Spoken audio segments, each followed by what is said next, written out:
लो जी, आज मैं आपको एक कहानी सुनाने लगा हूँ। अगर आप अपना 1 मिनट दे सकते हैं, मैं वादा करता हूँ कि आपका ये 1 मिनट ज़ाया नहीं जाएगा। कहानी ये है कि एक घर में एक नई नवेली दुल्हन आती है। दूसरे तीसरे रोज ही उसे कहा जाता है कि आज का खाना तुम बनाओगी।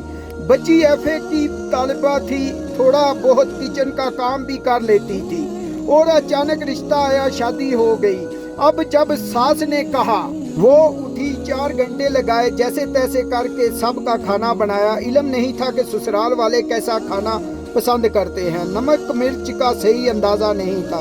खैर, खाना बना, टेबल पे लगा, सारे घर ने चखा, किसी को भी खाना पसंद नहीं आया।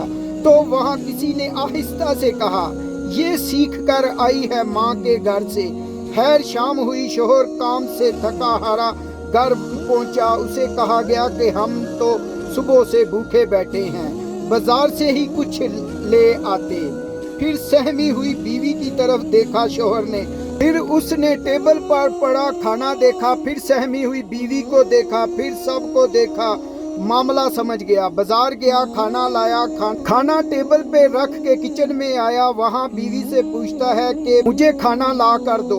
बीवी हैरान हो के अपने शोहर को देखती है और कहती है, आप बाजार वाला खाना नहीं खाओगे? तो वो कहता है, जी नहीं, मुझे तो मेरी बीवी के हाथों का खाना पसंद है।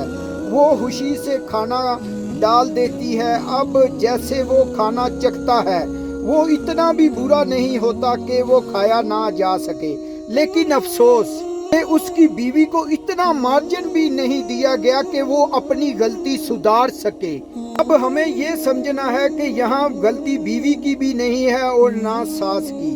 बीवी ने अभी पढ़ाई से फुर्सत मिली, अभी उसने सही तरीके से घरदारी नहीं सीखी थी।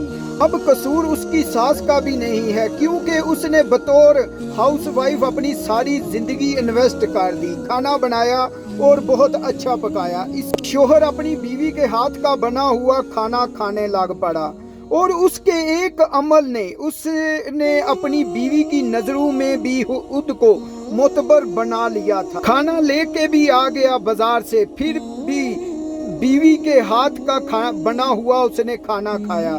इस एक अमल से उसने अपनी बीवी की नजरों में भी वो खुद को मोतबर बना चुका था। हमें ये समझने की जरूरत है कि हमें रिश्तों में बैलेंस कायम करना है। एक दूसरे को इतना मार्जिन देना है कि वो एडजस्टमेंट हो सके। बीवी हैरान हो के अपने शोहर को देखती है। और दोस्तों, मियाँ बीवी एक दूसरे का लिबास होते हैं।